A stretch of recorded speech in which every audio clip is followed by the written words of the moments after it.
Hey everybody, welcome back. So over the past few videos, you've seen me do some shooting with my Chiappa Model 1892 lever rifles in pistol calibers. And for those of you that don't know, I work out of town, so generally 2 weeks away from home and then a week at home and then back to work again. So honestly, it gets a little bit tough to kind of get a regular schedule going for videos this time of year. But obviously, I love to shoot, love to do the videos for you guys. So, I thought I'd maybe bring some things on the road. I always bring a couple of rifles along with me, and this time we're going to do some shooting. But to do that, I'm going to need some ammo. So, unfortunately, some of these pistol calibers, this Chiappa that I've got here, Mare's Leg 44 Magnum, but I've also got them in 357 and 45 Colt. But the pistol calibers sometimes are a little bit tough to get ammo for, especially in some of the small towns that I work in. You can get a 30-06 or a 270 anywhere, but 44 Magnum sometimes is a little bit tougher. And on top of that, even if I go to Cabela's in a fairly major city here, there's not a lot of options. So the best recourse is always to load your own ammo. Personally, everything I load, even if I'm doing an experimental load, I'm finding to be more accurate than what I'm buying off the shelf, regardless of what it is. So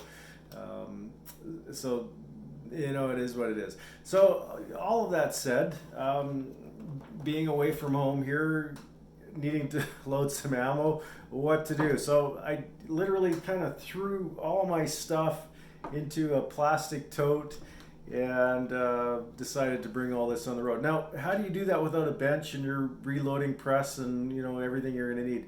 Well, I'm sure you guys have seen these before, but this is what I brought along. This is the Lee hand press, and it's identical to your single stage press that you might have mounted on your bench, but it's completely portable. The dies and the shell holder and the ram and everything work exactly the same as, again, your single stage press, but fairly lightweight, something that you can easily throw into a Rubbermaid. So of course, along with this, there's a few things you need, and this isn't going to be a reloading video. You guys probably know how to reload, and there are other videos for that. I've got some on my channel. There's some other great ones out there. But I thought I would just kind of show you some of the things I threw in my plastic tote there. Obviously, you got a press, you're gonna need some dies. So I throw my box of Lee 44 Special dies, which I can load a 44 Magnum with. You're gonna have some brass, and in this case, I'm using new brass, but I still resize it anyway. So there's some Hornady 44 Magnum brass. A loading block. Throw one of these in. This one's kind of big, but I like it. It works. Lyman case length gauge. Got the little pistol version here.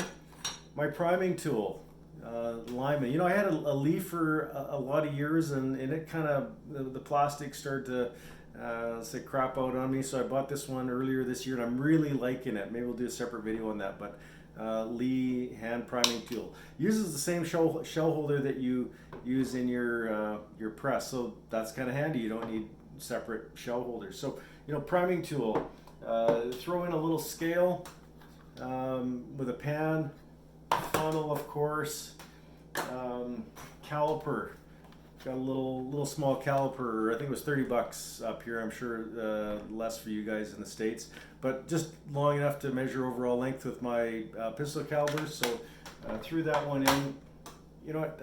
Finish round checker, ammo checker, Lyman's. That's kind of a really handy thing. So I threw that in. Lots of room in the bin. As far as powder measure, I got my Lee powder measure here. With this, I just got it essentially clamped to the table here, just a regular C clamp, and my powder measure. So this is what I use at home. But it's not the best one. It wasn't that expensive.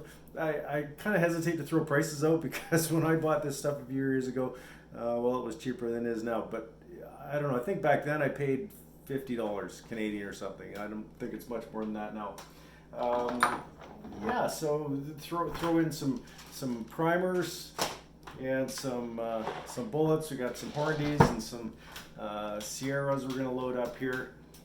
Basically everything I'm gonna need to load a little bit of ammo. You know what? I'm not gonna do hundreds around here rounds, but if I can load up 25 of each of the 2 different bullets I brought, it's just gonna take me, you know, maybe an hour or something like that to do that. It's something I can do to test the gun, test some loads, and have a little bit of fun when I'm away from home. So, you know what? That's kind of it for this. Maybe just to finish off, I'll just show you how easily this thing works. There's no resistance to it. I'm gonna get my shell holder out of my my priming tool here. I've already got my lead die set up in there, but throw the shell holder in and literally, oh, there we go, literally, you know, kind of press. Shell holder's bottoming out against the die, which is what we want. And there's a little bit of spring in the press, but essentially, as long as your die is bottomed out, you're good to go. So, yeah, you know, so that's one. You can blast through, you know, whatever you're at, 25 or 50 pretty quick, and away you go. So that's it for this one. I just wanted to show this to you guys, give you some ideas. You know, maybe how to take your reloading setup on the road when you're away from home. All right, that's it. Thanks for watching. Until next time, everybody, take it easy.